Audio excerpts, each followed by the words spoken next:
Hello students, welcome to my channel Zoophilic. Today's our topic is taxonomic category. इससे पहले हम लोग biodiversity को समझे थे, नॉमेनक्लेचर और उसके रूल्स को देखे थे, और टैक्सोनॉमी और सिस्टमैटिक्स क्या होता है उसको समझे थे। तो आज का लेक्चर में हम लोग समझने जा रहे हैं टैक्सोनॉमिक कैटेगरी। तो इसको हम लोग एक एग्जाम्पल से समझते हैं। जैसे कोई फार्मर है, वो अपना अर्निंग कहाँ से करता है? फसल बेच के। और वो फसल लाता कहाँ से है? वो फील्ड में ग्रो करता है। अब ऐसा तो नहीं है कि वो फील्ड में गया और सीड को स्प्रेड किया और फसल ग्रो हो गया, नहीं। उसके लिए लगता है उसको मल्टीपल ऑफ स्टेप्स। जैसे कि पहले वो हल चलाएगा, फिर बीज डालेगा, फिर उसमें पानी डालेगा, तब जाके उसका फसल ग्रो होगा। फिर फसल ग्रो होने के बाद वो जब मैच्योर हो जाएगा तो उसको काटेगा, फिर जाके उसको सेल करेगा बाज़ार में, तब जाके उसका अर्निंग होता है। तो जो फसल है उसको ग्रो करने के लिए उसको मल्टीपल ऑफ स्टेप्स लग रहा है, और इन मल्टीपल ऑफ स्टेप्स को कहते हैं हम लोग हायरार्की ऑफ स्टेप्स। उसी तरह क्लासिफिकेशन भी एक सिंगल स्टेप प्रोसेस नहीं है, उसमें मल्टीपल ऑफ स्टेप्स इन्वॉल्व रहता है, और उन मल्टीपल ऑफ स्टेप्स को कहते हैं हम लोग हायरार्की ऑफ स्टेप्स। और वो मल्टीपल ऑफ स्टेप्स किसको करने के लिए हो रहा है? टैक्सोनॉमी करने के लिए हो रहा है, इसीलिए हम लोग इसको कहते हैं टैक्सोनॉमिक हायरार्की। अब टैक्सोनॉमिक हायरार्की में मल्टीपल ऑफ स्टेप्स इंक्लूड है, और in each and every steps को हम लोग कहते हैं कैटेगरी। और ये कैटेगरी ओवरऑल टैक्सोनॉमिक अरेंजमेंट का पार्ट है, इसीलिए हम लोग इसको कहते हैं टैक्सोनॉमिक कैटेगरी। तो टोटल 7 ऑब्लिगेट कैटेगरी है। क्या क्या? किंगडम, फाइलम और division, class, order, family, genus, species. तो यहाँ पे फाइलम जो है वो जब हम लोग एनिमल का क्लासिफिकेशन करते हैं तब उस समय फाइलम का यूज़ करते हैं, और जब हम लोग प्लांट का क्लासिफिकेशन करते हैं तब हम लोग डिवीज़न का यूज़ करते हैं। और बाकी kingdom, class, order, family, genus, species ये प्लांट और एनिमल के लिए, दोनों के लिए सेम है।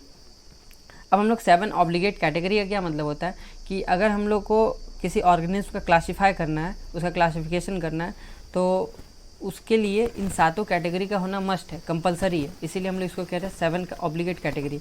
अब बस 7 कैटेगरी ही नहीं है, इसके अलावा भी 21 इंटरमीडिएट कैटेगरीज है। इंटरमीडिएट कैटेगरीज किसको कहते हैं? जो 2 कैटेगरी के मिडिल में आता है उसको हम लोग इंटरमीडिएट कैटेगरी कहते हैं। तो एक कैटेगरी है जो फ्रिक्वेंटली एग्ज़ाम में पूछा जाता है, वो है ट्राइब। ट्राइब किसके किसके बीच में आता है? फैमिली और जीनस के बीच में आता है। फैमिली के बाद आता है सब फैमिली, उसके बाद आता है ट्राइब, उसके बाद आता है जीनस। तो सब फैमिली और ट्राइब इस तरह क्या हो गया? एक इंटरमीडिएट कैटेगरी हो गया। और हर एक कैटेगरी एक यूनिट्स है क्लासिफिकेशन का। अब हम लोग जानते हैं कि फादर ऑफ टैक्सोनॉमी कौन है? वो कैरोलस लिनियस है। तो ये 7 कैटेगरी है, ये पहले से ही 7 कैटेगरी नहीं था। सबसे पहले कैरोलस लिनियस ने 5 कैटेगरी दिया था। क्या क्या?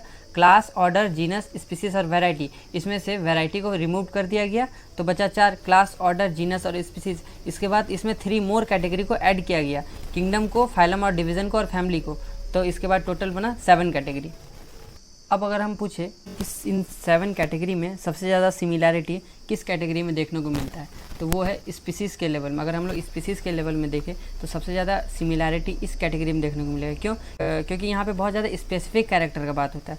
जैसे कि अगर हम लोग स्पीसीज़ को ले लें, जैसे ह्यूमन बींग्स, तो ह्यूमन बींग्स क्या है? एक स्पीसीज़ है, और सारे ह्यूमन बींग्स क्या है? सेम है।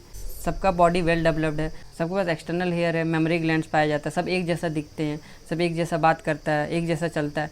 तो क्या है? सिमिलैरिटी बहुत ज़्यादा है। अगर हम लोग बर्ड्स में बात करें, पिजन एक स्पीसीज़ हो गया, तो सारे पिजन एक जैसे हैं, सब आपस में रिप्रोड्यूस करके फर्टाइल ऑफस्प्रिंग को प्रोड्यूस कर सकता है। अगर हम लोग एक स्पीसीज डॉग का बात करें, तो डॉग, जितने भी डॉग, सारे डॉग सेम हैं। अगर हम लोग फ़िश का बात करें तो जितने भी फ़िश हैं सारे फ़िश सेम है, सब एक्वेटिक है, सबके पास फिन्स होता है, गिल्स होता है, सबके पास 2 चैम्बर ऑफ हार्ट होता है, सबका बॉडी में स्केल्स होता है। तो ये सब क्या है? स्पीसीज़ के लेवल में देखिए तो किसी एक पर्टिकुलर स्पीसीज़ में जो कैरेक्टर है वो सेम है, लेकिन जैसे जैसे हम लोग ऊपर चढ़ते जाते हैं तो क्या होता है? मोर नंबर ऑफ ऑर्गेनिज्म इंक्लूड होता जाता है, और ये क्या होता है? कॉम्प्लेक्सिटी थोड़ा बढ़ता जाता है। सबसे टॉप मोस्ट कैटेगरी अगर हम लोग किंगडम में देखें तो जैसे कि किंगडम एनिमेलिया, तो किंगडम एनिमेलिया के अंदर बहुत सारे ऑर्गेनिज्म आ जाते हैं, मल्टीपल ऑफ स्पीसीज आ जाते हैं, लेकिन सब क्या डिफरेंट कैरेक्टरिस्टिक्स को शो करता है, सब डिफरेंट लाइफ फॉर्म्स को शो करता है। कोई सिमिलैरिटी है नहीं इसमें। जैसे कि ह्यूमंस का बात कर लें, ह्यूमंस टेरेस्ट्रियल है, वो क्या ज़मीन में रहता है। बर्ड्स का बात कर ले तो वो एरियल मोड ऑफ लाइफ को शो करता है, उसका कैरेक्टरिस्टिक्स सेम है, उसका बॉडी में फेदर है। फिशेस एक्वेटिक होते हैं, उसका लाइफ फॉर्म अलग है। तो यहाँ क्या देख रहे हैं? सब अलग अलग स्पीसीज़ है, लेकिन सबको क्या कर दिया गया? एक ही कैटेगरी में रखा गया, किंगडम। क्यों? क्योंकि हम लोग सब एनिमल हैं, हम लोग सिमिलर कैरेक्टरिस्टिक्स नहीं है, लेकिन हम लोग का जनरल कैरेक्टरिस्टिक्स सेम है। हम लोग सब heterotrophic mode of nutrition show करते हैं, और हम लोग को बॉडी में सेल वॉल नहीं पाया जाता है, इसीलिए हम लोग सबको कहाँ पे रखा गया? किंगडम एनिमेलिया में। और अगर हम लोग स्पेसिफिक कैरेक्टर का बात करें तो हम लोग का कोई स्पेसिफिसिटी नहीं है, हम लोग सब डिफरेंट है, सब डिफरेंट कैरेक्टर को शो करता है। तो हम लोग कह सकते हैं कि जैसे किंगडम से नीचे आते हैं स्पीसीज की तरफ तो स्पेसिफिसिटी बढ़ता जाता है, सिमिलर कैरेक्टर बढ़ता जाता है और जो जनरल कैरेक्टर है वो डिक्रीज़ होता जाता है। और जैसे स्पीसीज से हम लोग किंगडम की ओर जाते हैं तो क्या जनरल कैरेक्टर इंक्रीज़ होता है, सिमिलर कैरेक्टर डिक्रीज़ होता है। क्यों? क्योंकि डिफरेंट ऑर्गेनिज्म किंगडम एनिमेलिया के अंडर आता है और सबका डाइवर्स फॉर्म है, सब डाइवर्स फॉर्म ऑफ लाइफ को शो करता है।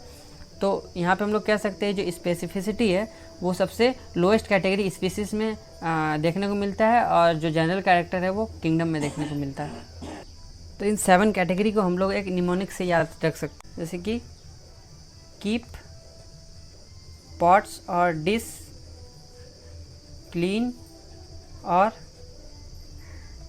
फैमिली, गेट्स सिक। तो के से किंगडम, पी से फाइलम और या फिर डी से डिवीज़न, सी से क्लास, फिर ओ से ऑर्डर, एफ से फैमिली, जी से जीनस और एस से स्पीसीज। तो ये एक निमोनिक जिसे हम लोग याद कर सकते हैं 7 कैटेगरी को। अब इन 7 कैटेगरी का कुछ सफिक्स है, अब हम लोग उसको डिस्कस कर लेते हैं। अब इन 7 कैटेगरी में हम लोग कुछ सफिक्स देख लेते हैं। सफिक्स क्या होता है? जो वर्ड के एंड में लगता है। तो सबसे पहले प्लांट्स में देखते हैं। तो प्लांट में सबसे पहला सफिक्स है फाइटा। तो फाइटा किसके लिए यूज़ होता है? डिवीज़न के लिए। तो जैसे कि ब्रायोफाइटा, टेरिडोफाइटा, लास्ट में क्या आ रहा है? फाइटा आ रहा है, तो वो किसके लिए यूज़ हो रहा है? डिवीज़न के लिए। और अगर क्लास में देखें तो क्लास में लास्ट में आता है ऑप्सीडा। ऑप्सीडा जैसे पॉलीट्राइकोप्सिडा, तो लास्ट में क्या आ रहा है? ऑप्सीडा। तो वो ये ऑप्सीडा रहेगा, इसका मतलब हम लोग समझ जाएंगे किस कैटेगरी को बिलोंग करता है? क्लास से। अगर लास्ट में एल्स रहा तो जैसे पॉलीट्राइकेल्स, एल्स आ रहा तो ये किसका सफिक्स है? ऑर्डर। अगर किसी का लास्ट में एल्स रहा तो हम लोग समझ जाएंगे वो किस कैटेगरी से बिलोंग करता है? ऑर्डर। अगर लास्ट में रहा एसीए तो एसीए किस कैटेगरी से बिलोंग करेगा? फैमिली। तो जैसे कि पॉलीट्राइकेशिए, तो लास्ट में क्या रहा? एसीए, तो ये किस कैटेगरी से बिलोंग करेगा? फैमिली से। अब नेक्स्ट है अलगी। अलगी में भी अगर लास्ट में फाइटा रहा तो हम लोग समझ जाएंगे क्या किस कैटेगरी से बिलोंग करेगा? डिवीज़न से। जैसे कि फेओफाइटा, लास्ट में फाइटा आ रहा है। अगर फाइशिए रहा तो वो किससे बिलोंग करेगा? क्लास से। जैसे कि फेओफाइशिए। अगर लास्ट में एल्स रहा तो वो किस कैटेगरी से बिलोंग करेगा? ऑर्डर से। जैसे कि कॉडेरियल्स। अगर लास्ट में एशिए रहा तो वो किससे बिलोंग करेगा? फैमिली से। जैसे कॉडेरेशिए। तो लास्ट में क्या रहा? एशिए। नेक्स्ट है fungi. Fungi, study of fungi को हम लोग कहते हैं माइकोलॉजी। तो जिसके एंड में माइकोटा रहेगा तो समझ जाएंगे वो किस कैटेगरी से बिलोंग करेगा? डिवीज़न। जैसे कि यू माइकोटा, लास्ट में माइकोटा आ रहा है। अगर माइसिटीज़ रहा तो वो क्लास से। जैसे कि ऊ माइसिटीज़। अगर एल्स रहा तो वो किससे बिलोंग करेगा? ऑर्डर से। जैसे कि पैरनोस्पोरेल्स। और लास्ट में अगर एशिया रहा तो वो फैमिली से बिलोंग करेगा। जैसे कि पाइथिएशिया। तो लास्ट में क्या आ रहा है? एशिया आ रहा है, तो वो किससे बिलोंग करेगा? फैमिली से। एनिमल्स में एज सच डिवीज़न के लिए कुछ नहीं है, क्लास के लिए भी नहीं है। ऑर्डर के लिए डेक्टाइला आ रहा है, जैसे कि पेरिसोडेक्टाइला, ये हॉर्स का ऑर्डर है। तो अगर लास्ट में डेक्टाइला रहा तो समझ जाएंगे वो ऑर्डर किस कैटेगरी से बिलोंग करता है? ऑर्डर से। अगर लास्ट में इडेई रहा जैसे तो इक्विडियाई, जैसे कि लास्ट में इडेई आ रहा है तो किस कैटेगरी से बिलोंग करेगा? फैमिली से। तो ये सब कुछ सफिक्स है, हम लोग समझ पाएंगे एनिमल का नेमिंग देख के कि वो किस कैटेगरी से बिलोंग करता है। Now we gonna talk about species. तो जो स्पीसीज है इस टर्म को किसने दिया था? जॉन रे इन 1686। तो स्पीसीज क्या होता है? ये ग्रुप है इंडिविजुअल ऑर्गेनिज्म का जो फंडामेंटली क्या होता है? सिमिलर होता है। मतलब जो सिमिलर कैरेक्टरिस्टिक्स शो करता है वैसा ऑर्गेनिज्म का ग्रुप को हम लोग क्या कहते हैं? स्पीसीज कहते हैं। जैसे कि Mangifera indica, Solanum tuberosum, Panthera लियो।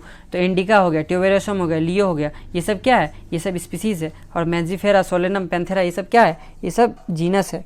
और जो स्पीसीज है वो लोएस्ट टैक्सोनॉमिक कैटेगरी है। अब एक कॉन्सेप्ट है बायोलॉजिकल कॉन्सेप्ट ऑफ स्पीसीज, इसको दिया था अर्नस्ट मेयर इन 1964। इसमें ये बताता है कि जो स्पीसीज है वो ऐसा ग्रुप ऑफ इंडिविजुअल है जिसके पास पोटेंशियल है, वो आपस में इंटरब्रीड करके एक फर्टाइल ऑफस्प्रिंग को प्रोड्यूस कर सकता है। और बाकी अदर स्पीसीज से क्या होता है? रिप्रोडक्टिवली वो आइसोलेटेड होता है। जैसे कि अगर हम लोग एक पिजन को देखें, जिस एरिया में पिजन रहता है उस एरिया में अदर बर्ड्स भी रहते हैं, जैसे कि मैना हो गया, क्रो हो गया। तो जो पिजन है वो अब क्रो के साथ तो रिप्रोड्यूस नहीं कर सकता है, ना ही वो मैना के साथ रिप्रोड्यूस कर सकता है। क्यों? क्योंकि वो तीनों जो है अदर स्पीसीज़ को बिलोंग करते हैं, वो तीनों का अलग अलग कैरेक्टर्स है, इसीलिए वो तीनों आपस में इंटरब्रीड नहीं कर सकते। इसीलिए हम लोग कह सकते हैं कि वो तीनों क्या है? आपस में रिप्रोडक्टिवली वो तीनों आइसोलेटेड हैं। जैसे कि अगर हम लोग एग्जाम्पल ले डॉग का और गॉट का, तो क्या दोनों आपस में ब्रीड कर सकते हैं? नहीं, क्योंकि दोनों अलग अलग स्पीसीज़ को बिलोंग करते हैं, दोनों का कैरेक्टरिस्टिक्स अलग है, इसीलिए दोनों क्या है? रिप्रोडक्टिवली आइसोलेटेड है। तो ऐसे एनिमल्स जो एक एरिया में रहते हुए भी रिप्रोडक्टिवली आइसोलेटेड है। तो इसी कॉन्सेप्ट को कहते हैं बायोलॉजिकल कॉन्सेप्ट ऑफ स्पीसीज, जो दिया था अर्नस्ट मेयर 1964 में। अब कुछ केसेस में क्या होता है कि मेंबर ऑफ डिफरेंट स्पीसीज़ क्या करता है, आपस में ब्रीड करता है, और लेकिन जो उसका प्रोजेनी होता है वो क्या होता है, स्टेराइल होता है। क्यों? क्योंकि दोनों अलग अलग स्पीसीज़ है। जैसे कि म्यूल किसका ऑफस्प्रिंग है, मेयर का और मेल एस का। मेयर मतलब फीमेल हॉर्स। गिनी किसका ऑफस्प्रिंग है, हॉर्स का और फीमेल एस का। अब अगर कुछ केसेस में देखें कि इंटर स्पेसिफिक मेटिंग मतलब मेल और फीमेल है वो डिफरेंट स्पीसीज़ को बिलोंग करते हैं, और वो आपस में क्या करते हैं, मेटिंग करते हैं, और उसका जो ईल्ड होता है मतलब वो क्या होता है, जो उसका ऑफस्प्रिंग होता है वो क्या होता है, फर्टाइल होता है। जैसे कि टाइगोन किसका ऑफस्प्रिंग है, मेल टाइगर और फीमेल लायन का। लाइगर किसका ऑफस्प्रिंग है, मेल लायन और फीमेल टाइगर का। नेक्स्ट है जीनस। तो जीनस क्या है, एक ग्रुप है क्लोजली रिलेटेड स्पीसीज़ का जो आपस में सेम कैरेक्टरिस्टिक्स शो करते हैं, और अदर जीनस से वो उसका कैरेक्टरिस्टिक्स क्या होता है, डिफरेंट होता है। और अगर एक जीनस के अंदर मल्टीपल ऑफ स्पीसीज़ आता है, मतलब मल्टीपल ऑफ स्पीसीज़ का बस एक ही जीनस होता है, तो उस तरह के जीनस को हम लोग कहते हैं पॉलीटिपिक जीनस। और अगर एक जीनस के अंदर बस एक ही स्पीसीज़ इंक्लूडेड रहता है तो उसको हम लोग कहते हैं मोनोटिपिक जीनस। फॉर एग्जांपल जैसे कि Panthera leo, Panthera pardus, Panthera tigris. तो यहाँ देख रहे हैं लियो लायन का भी, लेपर्ड का भी, टाइगर का भी, सबका एक ही जीनस है क्या, पैंथेरा। इसीलिए इस तरह का जीनस को हम लोग पॉलीटिपिक जीनस कहते हैं। क्यों? क्योंकि ये जो पैंथेरा जीनस है ये एक से ज़्यादा स्पीसीज़ का जीनस है। और अगर हम लोग देखें Solanum nigrum, Solanum tuberosum, Solanum मेलुंजिना, तो जो देख रहे जीनस सोलेनम है उसका मल्टीपल ऑफ स्पीसीज़ है, इसीलिए इस तरह के जीनस को हम लोग कहते हैं पॉलीटिपिक जीनस। और अगर हम लोग देखें यहाँ पे होमो सेपियंस, तो जो होमो है वो किसका जीनस, ह्यूमन का है। मेंजिफेरा इंडिका, मेंजिफेरा किसका जीनस है, सिर्फ मैंगो का है, ये किसी अदर ऑर्गेनिज्म का जीनस नहीं है। इसमें बस इस जीनस में बस एक ही स्पीसीज इंक्लूडेड है। तो इस तरह के जीनस को हम लोग क्या कहते हैं, मोनोटिपिक जीनस। नेक्स्ट है फैमिली। तो फैमिली क्या होता है, एक ग्रुप ऑफ रिलेटेड जेनरा है, और जो फैमिली है इसमें लेस नंबर ऑफ सिमिलैरिटीज़ होता है as compare to genus and species. और जैसे कि genus Solanum, genus Petunia, genus धतूरा, ये तीनों एक फैमिली को बिलोंग करता है, फैमिली सोलेनेसी। क्यों? क्योंकि ये तीनों का वेजिटेटिव और रिप्रोडक्टिव फीचर जो होता है वो सेम होता है। अगर हम लोग एनिमल्स में देखें तो जीनस पैंथेरा और जीनस फैलिस है, तो ये दोनों एक फैमिली को बिलोंग करता है, किसको, फैलिडे। क्यों? क्योंकि इसका सिमिलर स्ट्रक्चर होता है और इसके पास रिट्रैक्टिव क्लॉज होता है। नेक्स्ट है ऑर्डर। तो ऑर्डर क्या है, ग्रुप ऑफ रिलेटेड फैमिलीज को हम लोग क्या कहते हैं, ऑर्डर। जैसे कि प्लांट्स में देखें तो प्लांट का फैमिली जैसे कॉन्वॉल्वोलेसी और फैमिली सोलेनेसी, ये सब इंक्लूडेड है एक ऑर्डर में जिसको हम लोग पॉलिनोमियल्स कहते हैं। क्यों? क्योंकि ये दोनों फैमिली का जो फ्लोरल कैरेक्टर होता है वो सेम होता है। और अगर हम लोग एनिमल्स में देखें तो जो फैमिली है फैलिडे वो किसका फैमिली, कैट का, और जो फैमिली है कैनिडे ये किसका फैमिली है, डॉग्स का। तो फैलिडे और कैनिडे ये दोनों फैमिली को एक ऑर्डर में रखा गया है, कार्निवोरा। क्यों? क्योंकि जो कैट्स और डॉग्स होता है उसके पास क्या होता है, लार्ज कैनाइन टीथ होता है और वो सब फ्लैश ईटर होता है, इसीलिए इसको एक कैटेगरी में रखा गया है। नेक्स्ट है क्लास। तो क्लास क्या है, ग्रुप ऑफ रिलेटेड ऑर्डर्स को हम लोग कहते हैं क्लास। जैसे कि ऑर्डर रोडेंशिया, ये किसका है, रैट का है। ऑर्डर लेगोमोर्फा, ये रैबिट का है। ऑर्डर सिरोप्टेरा, ये बैट्स का है। ऑर्डर सिटेशिया, ये किसका है, वेल्स का है। ऑर्डर प्राइमेट्स, ये किसका है, मंकी, गोरिल्ला और गिवन का है। ऑर्डर कार्निवोरा किसका है, कैट्स, टाइगर और डॉग्स। ये सारे ऑर्डर्स को प्लेस किया गया है सेम क्लास, जिसको हम लोग क्लास मेमेलिया कहते हैं। क्यों? क्योंकि सबके पास क्या है, हेयर है और मेमोरी या मिल्क ग्लैंड है। अब अगर हम लोग प्लांट्स में देखें तो जैसे ऑर्डर पॉलिनोमियल्स है, ऑर्डर सेपेंडेल्स है, तो ये दोनों को एक क्लास में रखा गया है, क्लास डाइकोटाइलिडोनी। क्यों? क्योंकि दोनों डाइकोट है। नेक्स्ट है फाइलम और डिवीज़न। तो फाइलम किसका बताए थे, जब एनिमल का क्लासिफिकेशन करेंगे तो फाइलम का यूज़ करते हैं, और प्लांट का जब क्लासिफिकेशन करते हैं तो डिवीज़न का यूज़ करते हैं। तो फाइलम क्या है, group of related animal classes को हम लोग क्या कहते हैं, फाइलम, और ग्रुप ऑफ प्लांट क्लासेस को हम लोग क्या कहते हैं, डिवीज़न। अब जैसे कि class fishes, class amphibia, class reptilia, class bird, class Mammalia, ये बिलोंग करता है सेम फाइलम को, कॉर्डेटा। क्यों? क्योंकि इसमें जो नोटोकॉर्ड है वो प्रेजेंट रहता है और डॉर्सल होलो न्यूरल सिस्टम प्रेजेंट होता है। ये क्या है, ये कॉर्डेटा का फीचर है, इसीलिए ये जितने भी क्लासेस हैं ये सब सेम फाइलम में बिलोंग करते हैं, फाइलम कॉर्डेटा। अगर हम लोग प्लांट्स में देखें तो क्लास मोनोकोटाइलिडोने और क्लास डाइकोटाइलिडोने ये बिलोंग्स करता है कॉमन डिवीज़न एंजियोस्पर्म में, जिसको हम लोग स्पर्मेटोफाइटा भी कहते हैं। क्यों? क्योंकि ये सब फ्लावरिंग प्लांट्स है, और जो फ्लावरिंग प्लांट्स है हम लोग को पता है वो प्रोड्यूस करेगा क्या, सीड्स। नेक्स्ट है किंगडम। तो किंगडम क्या है, हाईएस्ट कैटेगरी है बायोलॉजिकल क्लासिफिकेशन में, और ये क्या है, ग्रुप ऑफ फाइला है और ग्रुप ऑफ डिवीज़न, इससे क्या बनता है, किंगडम बनता है। तो all phyla of the animals lack cell wall and chlorophyll are placed in the kingdom Animalia. तो जितने भी एनिमल के फाइलम हैं वो सब लैक करते हैं क्या, सेल वॉल, उसके पास सेल वॉल नहीं होता और क्लोरोफिल नहीं होता है, इसीलिए वो किंगडम एनिमेलिया में प्लेस्ड है। और all division of plants have rigid cell wall, और जितने भी प्लांट्स हैं और सब प्लांट्स के पास क्या होता है, रिजिड सेल वॉल होता है, और वो सब क्या होता है, ऑटोट्रॉफ होता है, मतलब वो सबके पास क्लोरोफिल प्रेजेंस होता है, इसलिए वो खाना खुद से बना सकते हैं, इसीलिए वो प्लेस किया गया है किसमें, किंगडम प्लांटी में। नेक्स्ट है टैक्सॉन। तो टैक्सॉन क्या है, टैक्सॉन रिप्रेजेंट करता है रियल बायोलॉजिकल ऑब्जेक्ट को, और ये एक कैटेगरी को असाइन होता है, जैसे कि genus, family, order, class, phylum या डिवीज़न, ये सब क्या है, ये सब कैटेगरी है। और इसके अंडर जो रियल बायोलॉजिकल ऑब्जेक्ट है उसको हम लोग टैक्सॉन कहते हैं। जैसे कि हाउस फ्लाई, इसका बायोलॉजिकल नेम होता है मस्का डोमेस्टिका, तो मस्का हो गया जीनस, तो जीनस तो कैटेगरी हो गया, लेकिन जो मस्का है ये क्या शो कर रहा है, रियल बायोलॉजिकल ऑब्जेक्ट को, इसीलिए ये क्या हो गया, टैक्सॉन हो गया। मस्कीडेई ये क्या हो गया, ये टैक्सॉन है, और ये किसको असाइन है, फैमिली को। डिप्टेरा एक टैक्सॉन हुआ, ये किसको असाइन है, ऑर्डर को। क्लास इंसेक्टा, इंसेक्टा क्या है, एक रियल बायोलॉजिकल ऑब्जेक्ट है, इसीलिए टैक्सॉन हुआ, और ये किसको असाइन है, क्लास को। जैसे कि कॉकरोच, कॉकरोच का बायोलॉजिकल नेम पेरिप्लेनेटा अमेरिकाना, तो पेरिप्लेनेटा क्या हुआ, एक रियल बायोलॉजिकल ऑब्जेक्ट हुआ, तो ये क्या हुआ, टैक्सॉन हुआ, और ये असाइन है जीनस को। तो हम लोग टैक्सॉन उसको कहते हैं, रियल बायोलॉजिकल ऑब्जेक्ट, उसको हम लोग टैक्सॉन कहते हैं, और वो असाइन होता है किसको, कैटेगरी को। तो जीनस, फाइलम, ऑर्डर, ये सब क्या हो गया, ये सब कैटेगरी हो गया, और ये सब जितना भी है ये सब क्या है, टैक्सॉन है।